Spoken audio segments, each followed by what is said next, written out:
BRS ఆధ్వర్యంలో యువ సంగ్రామ సభ జరగబోతోంది. మరి కాసేపట్లో ఉదయం 10 గంటలకి సరూర్ నగర్ లో ఈ సభకు పిలుపునిచ్చింది బీఆర్ఎస్. షరతులతో కూడిన అనుమతి కూడా ఇచ్చింది హైకోర్టు. ఈ సభకి హైవేని బ్లాక్ చేయకూడదు అనేది ప్రధానమైన షరతు. అలాగే శాంతి భద్రతలకు విఘాతం కలిగించకూడదని కూడా ఆదేశాలు ఇచ్చింది. 2023 అసెంబ్లీ ఎన్నికల సమయంలో కాంగ్రెస్ పార్టీ ప్రకటించిన యూత్ డిక్లరేషన్ లోని హామీల అమలుపై ప్రశ్నించడానికి బీఆర్ఎస్ సిద్ధమవుతోంది. మెగా డిఎస్సి, ప్రభుత్వ ఉద్యోగాల భర్తీ, నిరుద్యోగ భృతి ఇలాంటి హామీలను కాంగ్రెస్ ప్రభుత్వం అమలు పరచడంలో విఫలమైపోయిందని ప్రజలకు వివరించాలి అనేదే ఈ సభ యొక్క ఉద్దేశం.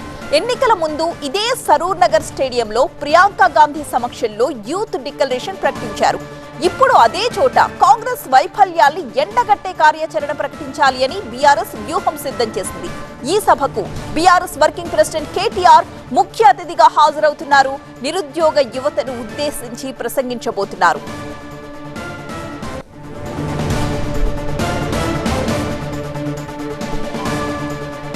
యువ సంగ్రామ సదస్సుకు ముందు బీఆర్ఎస్ నేతల హౌస్ అరెస్టులు జరుగుతున్నాయి. సబితా ఇంద్రారెడ్డి, ఆర్ఎస్ ప్రవీణ్ కుమార్లను హౌస్ అరెస్ట్ చేశారు పోలీసులు.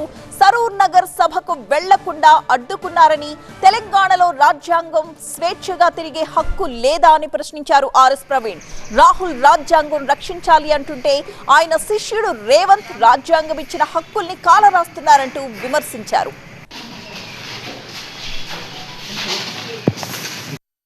గౌరవ తెలంగాణ హైకోర్టు, అదేవిధంగా గౌరవ మల్కాజ్గిరి పోలీస్ కమిషనర్ శ్రీమతి సుమతి గారు వీళ్ళందరూ ఇన్ రైటింగ్ పర్మిషన్ ఇచ్చిన తర్వాత కూడా మాలాంటి నాయకులను వీళ్ళందరినీ కూడా పోలీసులు అరెస్ట్ చేసి గృహ నిర్బంధంలో ఉంచి ఆ మీటింగ్కు పోకూడదని ఇన్ని కుట్రలు చేస్తున్నారంటే ఇంకా తెలంగాణలో రాజ్యాంగం ఇచ్చిన జీవించే హక్కు కానీ లేకపోతే స్వేచ్ఛగా తిరిగే హక్కు article 19 clause 1 clause A clause B ఈ విధంగా రాజ్యాంగం నుంచి సంక్రమించిన హక్కులకు కూడా మరి ఏమాత్రం కూడా రక్షణ లేకుండా పోయింది.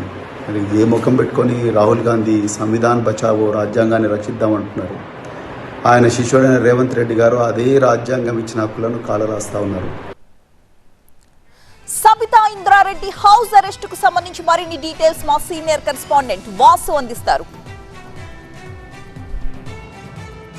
ఈరోజు సరూర్ నగర్ స్టేడియంలో బీఆర్ఎస్ ఆధ్వర్యంలో యువ సంగ్రామ సదస్సు ఏర్పాటు చేశారు. ఆ సదస్సుకి BRS party working president KTR కూడా హాజరవుతున్న నేపథ్యంలో ఉదయం నుంచి కూడా బీఆర్ఎస్ నేతలకు సంబంధించి కొంతమందిని హౌస్ అరెస్ట్ చేస్తున్నారు. ఈ నేపథ్యంలోనే మాజీ మంత్రి సబితా ఇంద్రారెడ్డిని సైతం హౌస్ అరెస్ట్ చేశారు. మేడం అంతా ఉన్నారు, మేడంతో మాట్లాడదాం. మేడం చెప్పండి, ఏంటి మిమ్మల్ని అరెస్ట్ చేశారు, పోలీసులు అందరూ వచ్చారు, సో ఏం చెప్తారు ప్రభుత్వానికి? మన వాళ్ళు ఏం రిక్వెస్ట్ చేస్తున్నారంటే మిమ్మల్ని హౌస్ అరెస్ట్ చేశాము, ఇంట్లో కూర్చోండి మేడం అంటున్నారు. జరుగుతున్న మీటింగ్ నా కాన్స్టిట్యున్సీలో నా దగ్గర జరుగుతుంది. మేము చట్ట ప్రకారంగా పర్మిషన్ తెచ్చుకున్నాము. మరి ఎందుకు అరెస్ట్ చేస్తున్నారు, ఎందుకు హౌస్ అరెస్ట్ చేస్తున్నారు అని అడుగుతూ ఉన్నాను. వాళ్ళకి ఏమీ లేదు, మిమ్మల్ని హౌస్ అరెస్ట్ చేయమన్నారు, మిమ్మల్ని హౌస్ అరెస్ట్ చేస్తున్నామని చెప్తున్నారు. ఈరోజు 2.5 సంవత్సరాలు అవుతుంది ప్రభుత్వం వచ్చి. సంవత్సరం లోపల 2 లక్షల ఉద్యోగాలు ఇస్తామన్నారు కదా, అదే కదా మేము అడుగుతున్నాం. మీరు ఇచ్చిన మాట ప్రకారమే. మీరేమో పర్మిషన్ ఇవ్వకపోయినా కోర్టుకు పోయి తెచ్చుకున్నాం. కోర్టుకి థ్యాంక్స్ చెప్తా ఉన్నాం, గౌరవ కోర్టుకి. ఎందుకంటే వాళ్ళు కనీసం వాళ్ళని అర్థం చేసుకున్నారు. నిరుద్యోగత 2 లక్షల ఉద్యోగాలు ఇస్తామని మీరు హామీ ఇచ్చి అధికారంలోకి వచ్చి మరి 2.5 సంవత్సరాలు అవుతుంది, ఎక్కడ పోయినాయి ఉద్యోగాలు? కేటీఆర్ ఉద్యోగం 2 తీసేస్తారంటే 2 లక్షల ఉద్యోగాలు ఇస్తే సంవత్సరంలో అన్నారు. జాబ్ క్యాలెండర్ అనౌన్స్ చేస్తామన్నారు, బ్యాక్లాగ్ పోస్టులు ఫిలప్ చేస్తామన్నారు. మరి వాళ్ళ పక్షాన అదే కదా మేము అడుగుతున్నాం, ప్రధాన ప్రతిపక్షంగా అదే అడుగుతున్నాం. అన్నిటికన్నా ముఖ్యంగా ఈరోజు నా కాన్స్టిట్యున్సీలో మీటింగ్ పర్మిషన్ తీసుకున్నాము. కేటీఆర్ గారు వస్తూ ఉన్నారు, యువత అందరూ కూడా నిరుద్యోగ యువత అందరూ ఎదురు చూస్తూ ఉన్నారు. భయం ఎందుకు?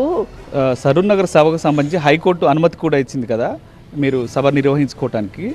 సో దీనికి సంబంధించి మరి ఆ విషయం పోలీసు వాళ్ళకి చెప్పారా? పోలీసు వాళ్ళు ఏం చెప్తున్నారు? నేను వాళ్ళకి ఏం రిక్వెస్ట్ చేసిన అంటే, బాబు నేను బహదూర్ కూడా పోతలేను, మా బాబు పోయాడు అక్కడ ఉన్నాడు, మాట్లాడిన పొద్దున అధికారులతో.